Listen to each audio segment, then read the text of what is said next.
And so I'm bringing to the stage, and she looks good too. And so I'm bringing to the stage right now, none other than Tammy Washington. Let her feel your energy. Give it to her right now.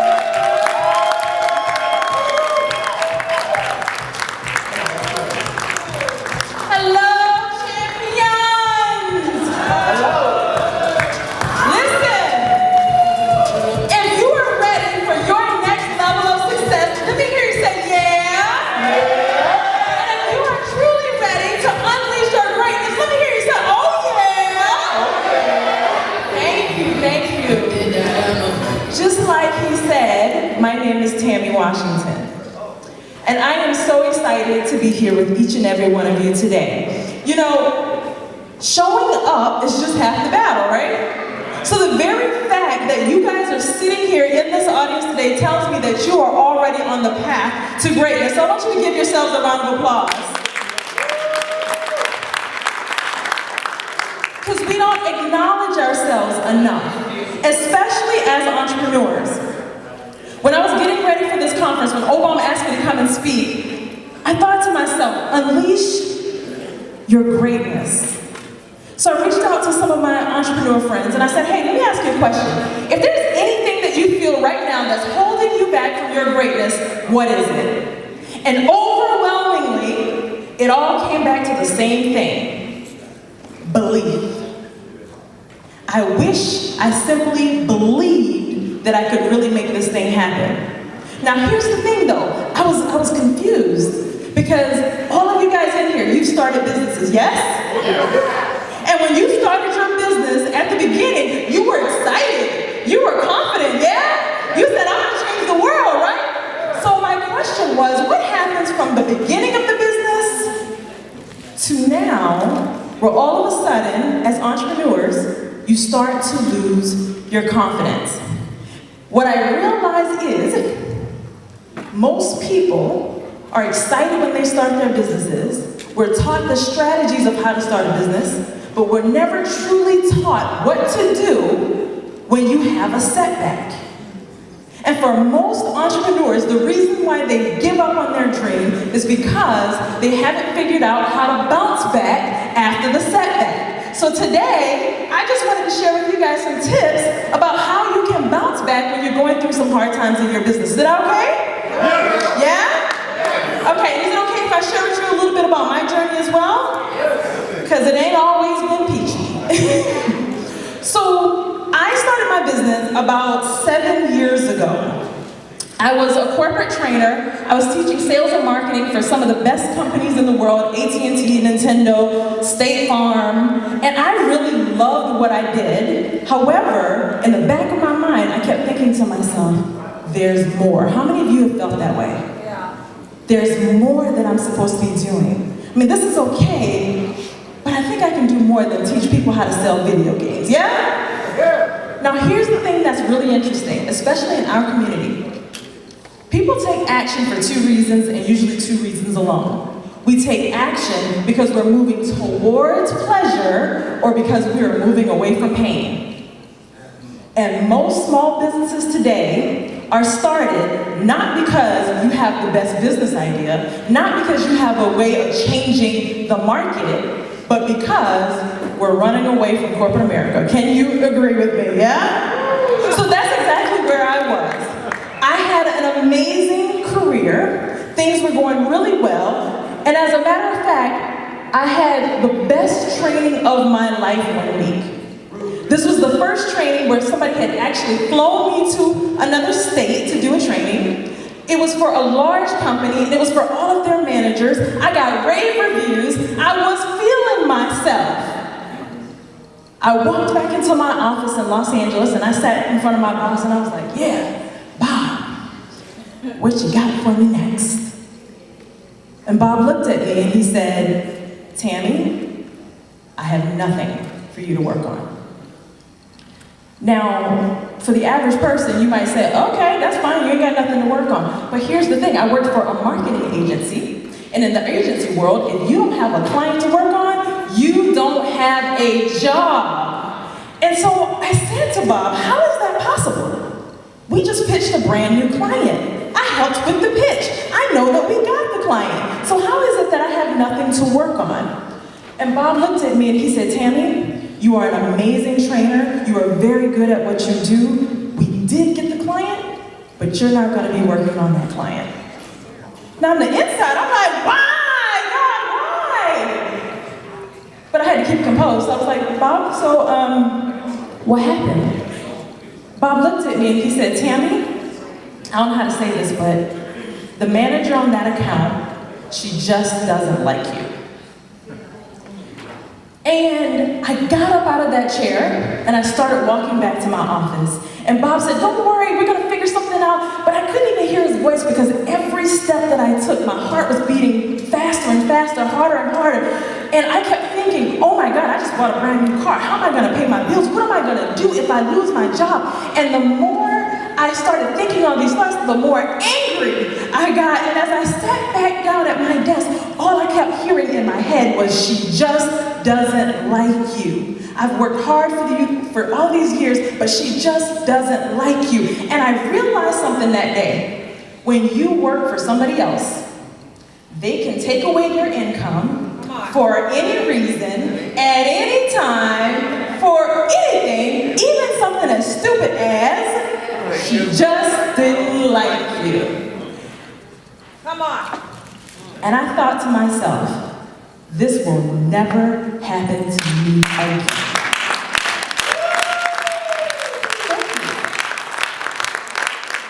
So that very day, I went home and I started writing my first book. 6 weeks later, I launched my book. Let me tell you, you got things that you want to do in your business and you think it's going to take a long time, but when you are on a mission, you can make anything happen. Do you hear me? Mission. So I wrote that book, launched it in 6 weeks, started my speaking career. I got speaking engagements all across the country. I was living my dream, doing the things that I was supposed to be doing. I was happy. Things were fan-freaking-tastic for 6 months. And then it all stopped. All of a sudden, the speaking engagement stopped. Everybody I knew owned the book. No more money was coming in. And I don't know if you've ever been broke, but I was broke. I'm talking, I moved out of my apartment because I couldn't pay my rent. I had to ask my parents for money and I was a grown adult. I'm talking, I was so broke. I remember having $5 to my name and asking myself, okay, am I gonna put gas in my car, or do I have enough money to go McDonald's and get something off the dollar menu? So I'm telling you right now, if you're going through something in your business, I have been where you are. I have felt what you feel, and you can make it through this.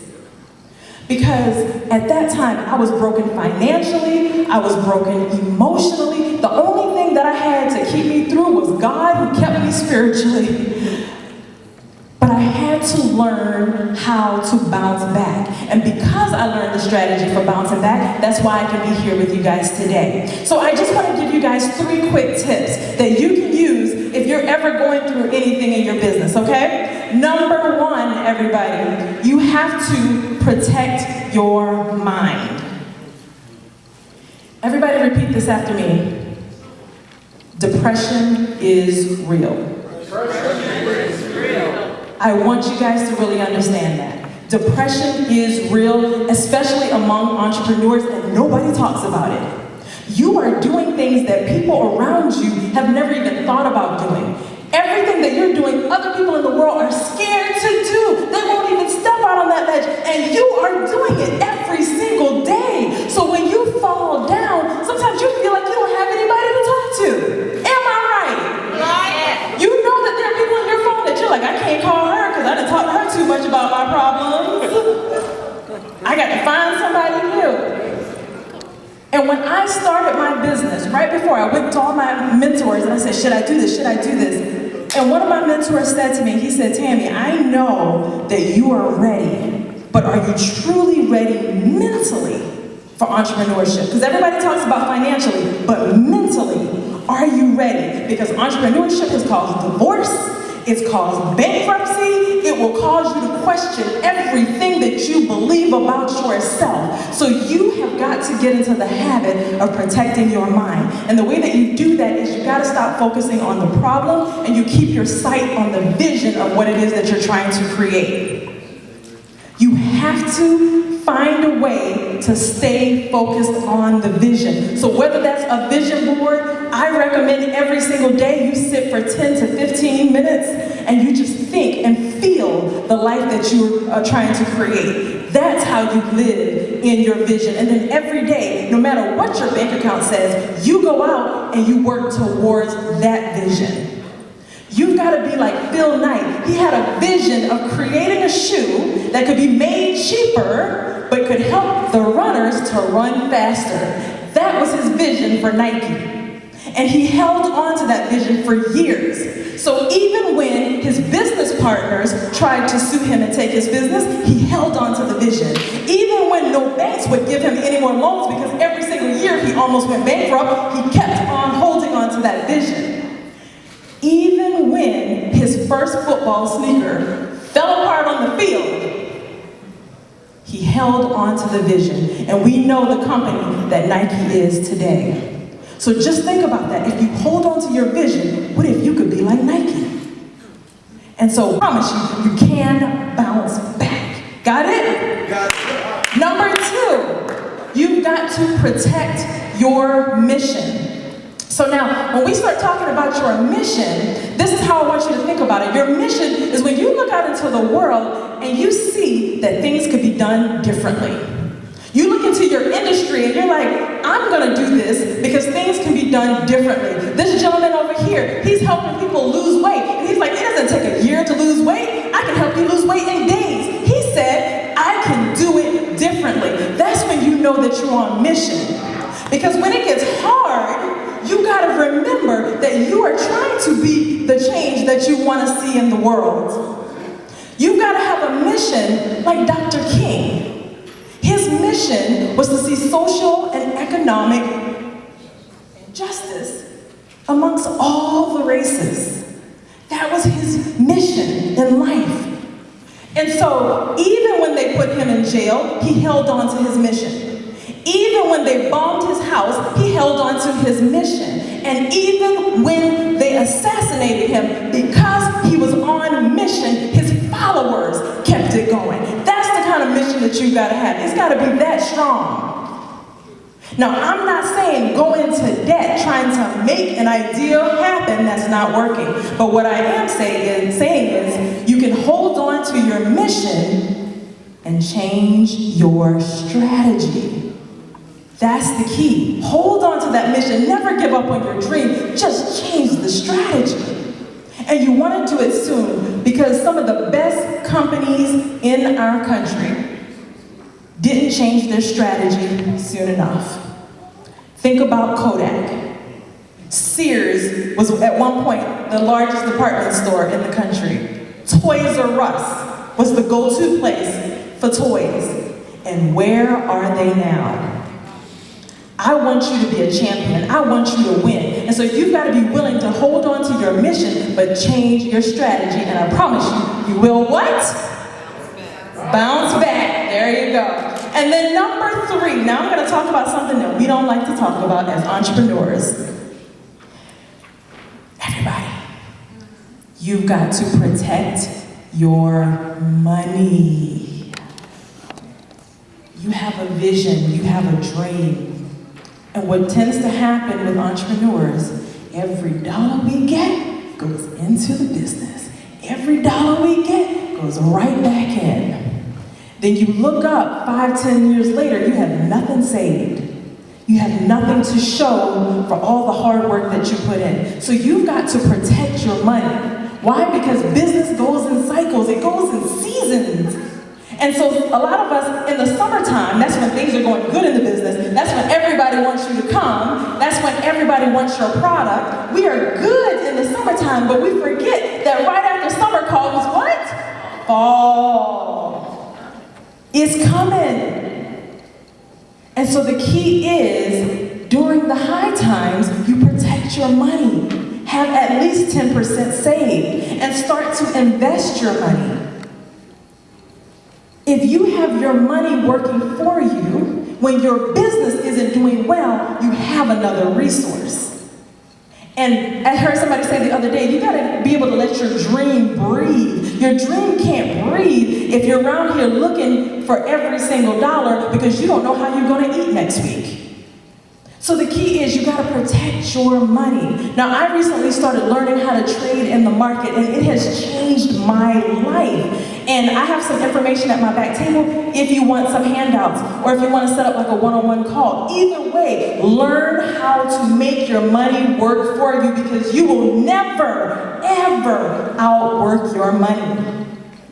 So if you can find a way to protect your money, to protect your mission, and to protect your mind as you're going through a setback, you will always be able to bounce back. And I want to leave you all with this. This year, during this season, things are going to happen around you in your business, things are going to happen to you in your business, but the only thing that really matters is what's happening within you. And each and every one of you, you have greatness within you. It's time to bring it out. Thank you.